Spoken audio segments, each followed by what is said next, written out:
Yo, day three Tokyo. I recorded a video earlier this morning, but wanted to re-record it because more stuff has happened. So, first thing is please disregard the light. The light in this place is a little weird, especially with the MacBook, because these are like overhead spotlights, and then outside during in the morning when the sun comes in, it comes in through steam because it's like a big sliding glass door and it makes everything look kind of hazy. So, whatevs. Um, I forced today. Today I forced myself to go training again over at Triforce Aoyama with Ishikawa-san. It was great. It was no gi. I had to kind of force myself to do it. Yesterday I came home. I felt really awful, and I just crashed out and slept. I fell asleep at 3 p.m. and I got up this morning at 5 a.m. So that was a pretty long sleep. But now it's 2:30 a.m. New York time, and my body is still wanting to go to bed. But that'll subside. So I was actually in the video earlier today. I was going to talk about packing and how I packed like way too much, and actually during the day I realized I was like, one of the things that might be beneficial for me packing way too much is that the weather changes here very rapidly.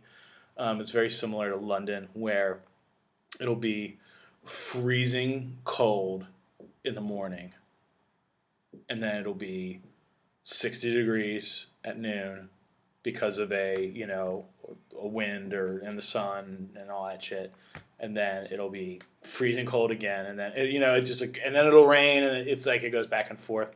So it actually became beneficial because I like wore an overcoat today and then changed out for something lighter. So worked out. What up? So, but training is going really well, and the people. It's really great to train with other people at different schools because they have different styles. So and yeah, this style is like they're very technical.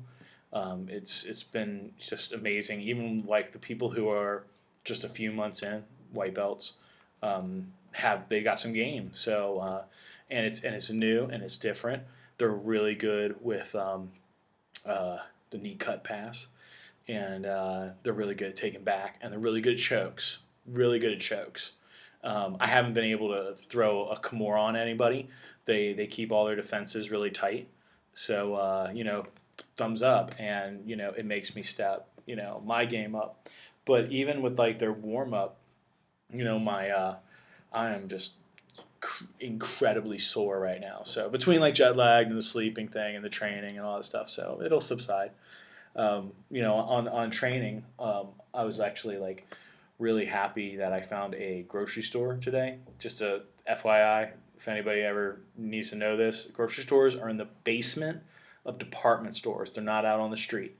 So yesterday I was walking around in the rain looking for a grocery store, and I had to look up on the internet, and then I was like, oh, that's right, they're in the basement. So today I went to a grocery store and I picked up, some chicken breasts and some, vegetables and stuff like that so I could eat healthy. And I actually picked up this, which is that Pepsi shit that it's Pepsi and it blocks fat or something. I heard about it. I haven't read about it. I don't know. Uh, it tastes like Coke Zero. If you know, so I'm like, because I have like a sore throat, and like my digestion gets all messed up when I'm jet lagged, so I got like heartburn and it'll go away. So there's that. Another thing that's really cool about Japan, and I might take some heat, about this, but ladies know how to dress here, and they keep their I don't see any cleavage. I saw one woman a day with like her shirt open, and she actually had a tattoo on her chest. So, but that's the only person I saw, woman I saw with like their shirt open. But their skirts are super short. They wear like super short skirts and super short shorts, and then wear leggings that actually they're like the nude leggings underneath them, and they have like designs on them, which is really interesting and for fashion. Like you'll go out and you'll see women in America, and especially in New York, will just be they'll wear just black tights or something like that. But these have like really intricate designs and things of that nature on them, and you know they know how to dress. I mean, I've been to like London, Paris, Berlin, and they dress well, but the Japanese they know how to dress, and that's what's up. So uh, yeah, so I'm trying to think of anything else. You know. Oh, you know what? I'll tell you one thing. Um, Nothing is more apparent to me right now than confidence.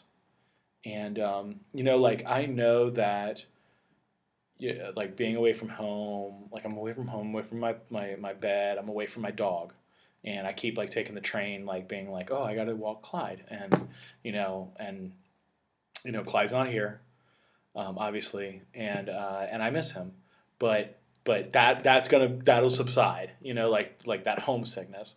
But the thing that really makes me like take notice is how like traveling and not knowing the language affects your confidence. I mean, to the point where like literally be physically off balance because I have no confidence. I'll be trying to like go through a door and try to be like respectful and do it accurately, if that even makes any sense. And I'll feel myself literally be off balance. And it's something to note because I'm Woody, ride or die.